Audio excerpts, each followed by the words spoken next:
Hi everyone, welcome back again to the Iconist Podcast. I'm your host, Barry 3D, and today I'm doing another unboxing. So I've been going around and just going through memory lane, and I picked up the Todd McFarlane Superpowers collection that just came out, and now I'm going to unbox my Wonder Woman and Invisible Jet.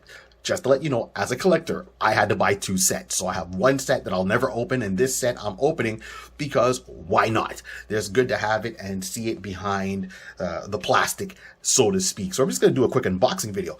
One, I love the packaging. This is a different look. So I know there's been a couple of versions of the Wonder Woman figure that's been put out. This is the most recent one I picked up with the blue cape. So I know there's one with her no cape. There's a one with Wonder Woman and a red cape, and then the blue cape one. So I just picked this one up along with the Invisible Jet. I always said Wonder Woman to me has always been a cool character. Clearly, she's a Trinity. She's got a lot of importance in the DC universe. And this character made her first debut in 1941 with DC Comics. And she was created by an American psychologist, William Moulton Marston. We all know that's the creator. I think, for me, I love Wonder Woman. And this is no but. I just need her to have a more, I guess, memorable rogues gallery. So we have different versions of Wonder Woman. Wonder Woman was made out of clay, and then it was retconned with George Perez making his version of Wonder Woman. And he said, well, she was made out of clay, but her soul came from a spirit of a young child that was, went through a traumatic experience, and that soul embodied the clay, and that's how Diana came to be. And of course, it got changed again, where you find out later on that her father, that was a facade story, and her father really is Zeus. So she turns out to be a goddess of truth. That's what her whole moniker is. So regardless of which version you want to take about it, it's still awesome. Love Greek mythology. So seeing that incorporated a little bit more. Why did Wonder Woman need an invisible jet? Well, when Wonder Woman first came out in 1941, she wasn't able to fly. She was able to run fast. She had the strength. She had her lasso and the whole 9 yards. And then, of course, it gets a little bit more skewered when you think about Earth 1, Earth 2, Justice League, or Justice Society, and this is where it came to a head. So I came as a young kid. I watched the Superpowers cartoon, obviously.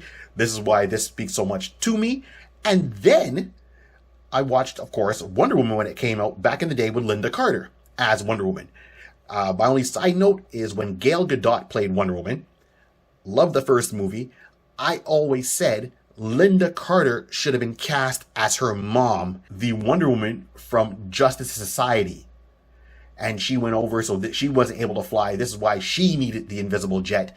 And the invisible jet had its own thing, from being an invisible jet to being a sentient being or an artificial intelligence from another planet. And it was like a transparent eggshell that would able to transform into different things.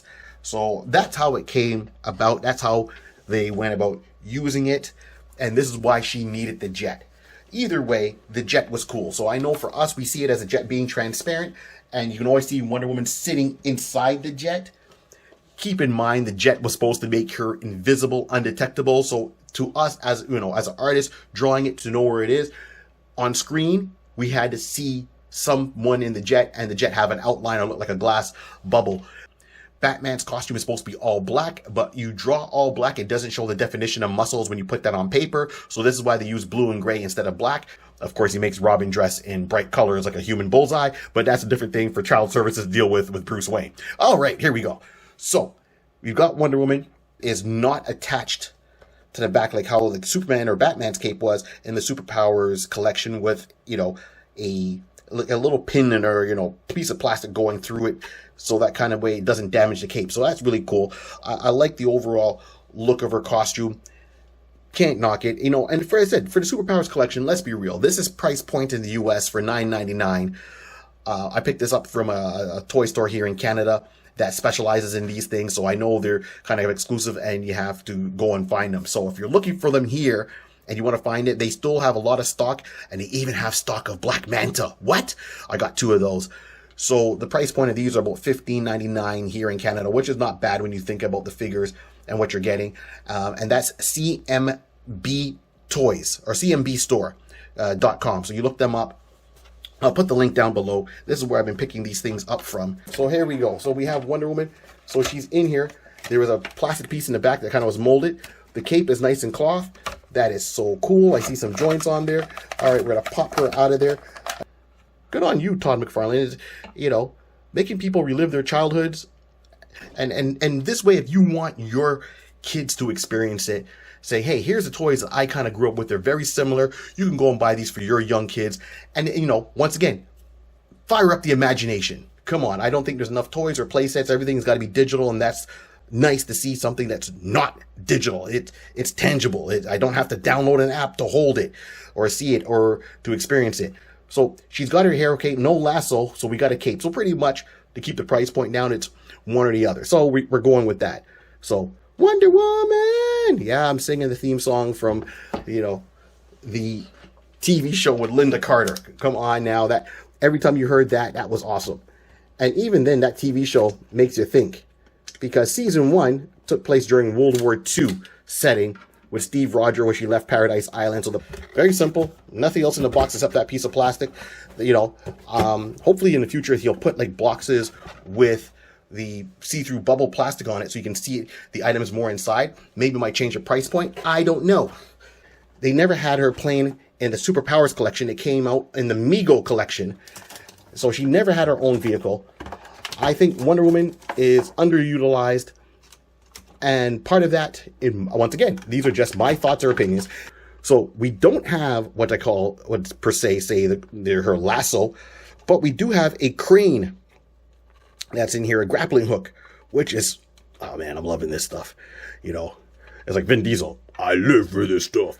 So there's no landing gear. Why would you need landing gear? Oopsies. It would be cool if we had maybe some kind of a stand, but it stays pretty flat on the ground. So you can put it on a flat surface to display it, a shelf, bookcase, however you want to display it. This is really smart. Good on you, Todd McFarlane. I don't know why he had this idea to bring these back. And I'm not disputing it. Not disputing it at all. It's got the lining for the back of her plane, which is cool. Might be kind of hard to see here. And then you got Wonder Woman. So you got the steering wheel, the joystick, whatever you want to call it, is her symbol. And there's the Wonder Woman symbol here on the front. Open up into a crane oh yeah, it's a whole piece. So the whole piece that's a stand is your grappling hook. And I imagine this even opens. And it kind of pulls back and everything. So this is really convenient. There we go.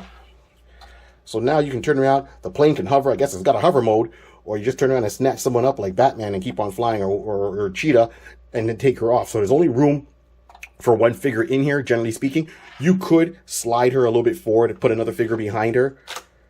And just to wrap things up, just 2 parts I totally missed, and I had to bring them back. One, to open up the canopy, you just push down on the good old W, the WW for Wonder Woman, and that opens her canopy. So it's got a snap function to it, which is awesome.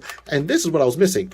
Here we go. We can pull down the rope, and sure enough, if you just press the tail of the plane, it snaps the rope back up, clips back into place, and Wonder Woman is good to go.